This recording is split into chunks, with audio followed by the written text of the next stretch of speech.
дар мавҷ барномаи иттилоотии хабар.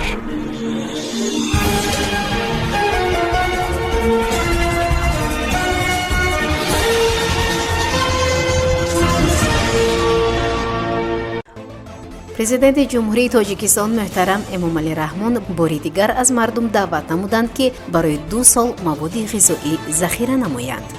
миллати солим дар душанбеи лоиҳаи нав дар соҳаи тандурустӣ мавриди баррасӣ қарор гирифт. боздиди муовини сарвазири ҷумҳурии тоҷикистон сатториён матлубахон амонзода аз шаҳри панҷакет. даъватшавандагон ба хизмати ҳарбӣ фиристода шуданд. темур раҳимов медали биринҷии мусобиқаи анталия гранд слем 2022-ро ба даст овард. ҳолати ба миён омада дар ҷаҳон ба тамоми давлатҳои ҷаҳон аз ҷумла тоҷикистон таъсири ҷиддӣ расонида истодааст, зикр карданд сарвари давлат муҳтарам эмомалӣ раҳмон зимни паёми худ ба муносибати фарорасии моҳи шарифи рамазон. ба таъкиди пешвои муаззами миллат, паёмадҳои ин бӯҳрон пешгӯинашаванда ва тӯлонӣ буда дар робита ба ин зарур аст ки барои 2 сол маводи ғизоӣ захира карда шавад.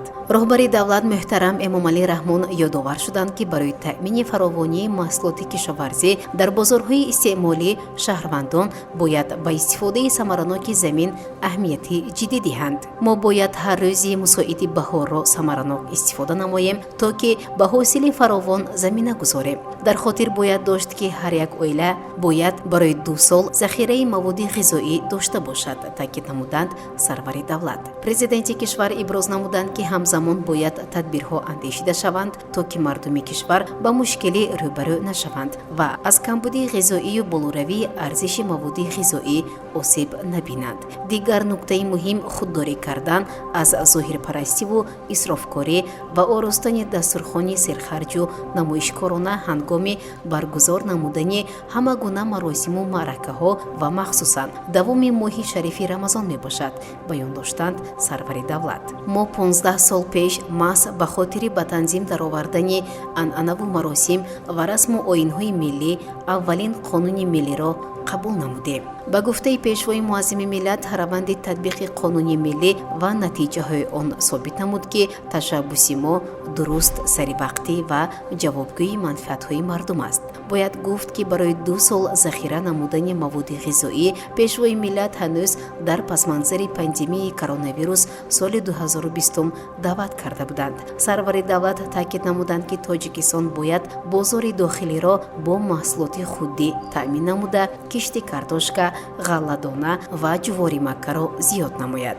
ҳамчунин муҳтарам эмомалӣ раҳмон дастур доданд ки тавлиди маҳсулоти мавриди ниёзи аввали мардум орд, равғани растанӣ ва биринҷ афзоиш дода шавад. дар ин бора хадамоти матбуотии президенти ҷумҳурии тоҷикистон ба Амидховар иттилоъ додааст.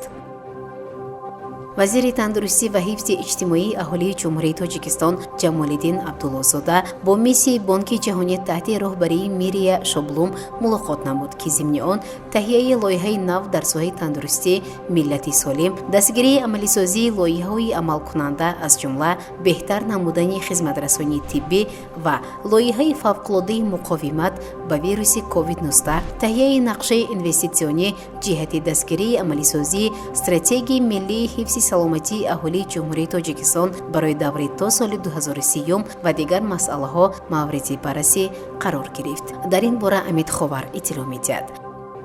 таҳти роҳбарии муовини сарвазири ҷумҳурии тоҷикистон сатториён матлубахон амонзода ҳайати кории ҳукумати ҷумҳурии тоҷикистон ба шаҳри бостонии панҷакент сафари корӣ анҷом дода бо вазъи соҳаҳои маориф, фарҳанг ва тандурустӣ шинос шуданд. муовини сарвазирро муовини раиси вилояти суғд Зайнура Азимӣ, раиси шаҳри Панҷакент Абдухолиқ Холиқзода ва дигар масъулини дахлдор ҳамроҳӣ намуда вобаста ба фаъолияти соҳаҳо маълумот доданд. ҳангоми боздид ҳайати корӣ ба шароити таҳсил дар муассисаҳои таълимӣ, сатҳу сифати дониши хонандагон, малакаи омӯзгорон ва вазъи синфхонаҳои фаннӣ таваҷҷӯҳ намуда фаъолияти як қатор муассисаҳои таълимии шаҳрро мавриди санҷиш қарор доданд. зимни шиносоӣ аз вазъи омодасозии мутахассисони миёнаи касбӣ дар муассисаи давлатии таълимии литсеи касби техникии шаҳри Панҷакент ба ҳайати корӣ маълумот дода шуд ки дар муассисаи мазкур 331 нафар наврасон аз рӯи 7 ихтисос ихтисос ба омӯзиши касбу ҳунар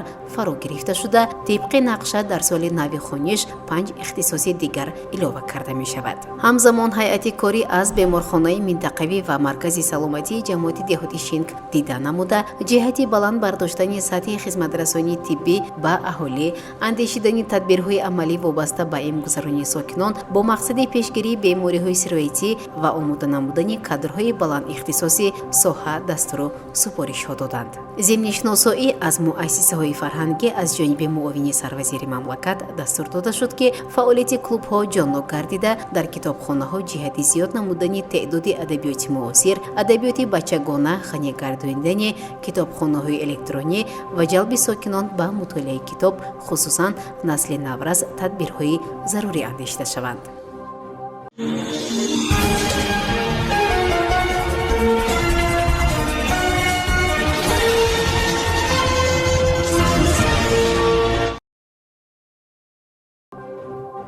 дар амфитеатри қасри арбоб маросими тантанавии гусели даъватшавандагон ба хизмати ҳарбӣ баргузор шуда, беш аз 1000 нафар ба хизмати ҳарбӣ фиристода шуданд. раиси вилояти Суғд Раҷаббой Аҳмадзода зимни иштирок ва суханронӣ дар чорабинӣ таъкид кард, ки ҳамасола дар асоси Қонуни Ҷумҳурии Тоҷикистон дар бораи ӯҳдадории ҳарбӣ ва хизмати ҳарбӣ ва фармони Президенти Ҷумҳурии Тоҷикистон дар 2 марҳила гусели шаҳрвандони синни даъватӣ ба сафи қувваҳои мусаллаҳи Ҷумҳурии Тоҷикистон ҷараён мегирад. таъмини фазои орому осудаи ватан ва амнияти ҷомеа аз муҳимтарин вазифаҳои давлат маҳсуб гардида, вобаста ба он таълиму тарбия ва рӯҳану ҷисман омода намудани ҷавонони синни даъватӣ барои хизмат дар сафи қувваҳои мусаллаҳи ҷумҳурӣ беш аз пеш аҳамияти муҳим пайдо менамояд.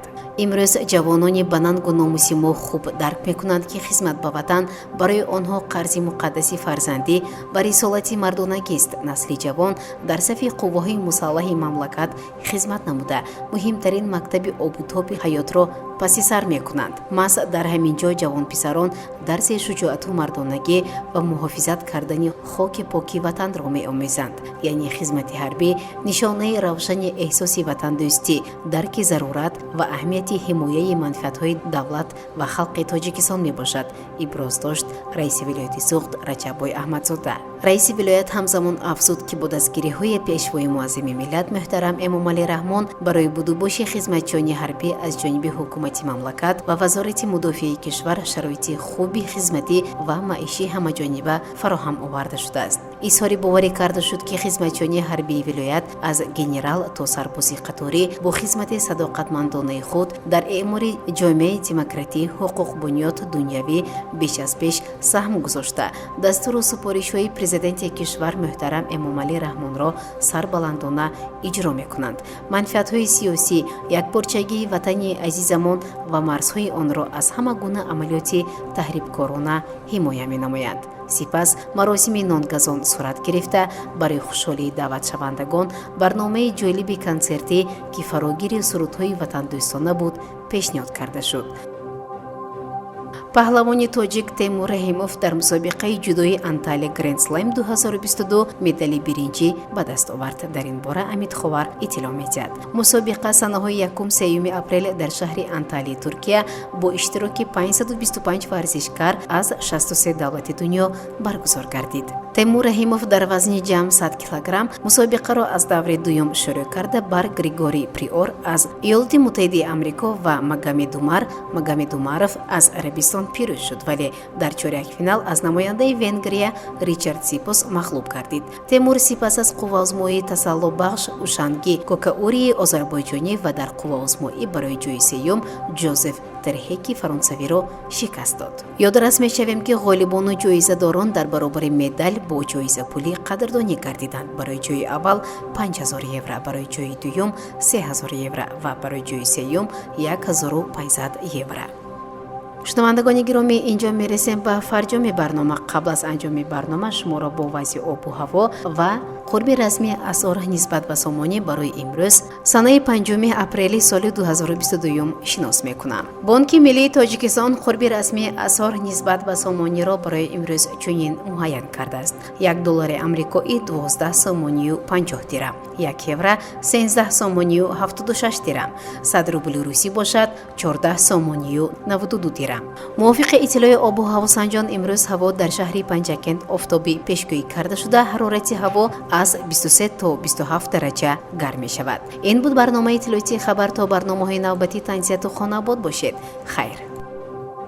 барномаи иттилоотии хабар аз рӯйдодҳои Тоҷикистон, минтақа ва ҷаҳон огоҳ бош.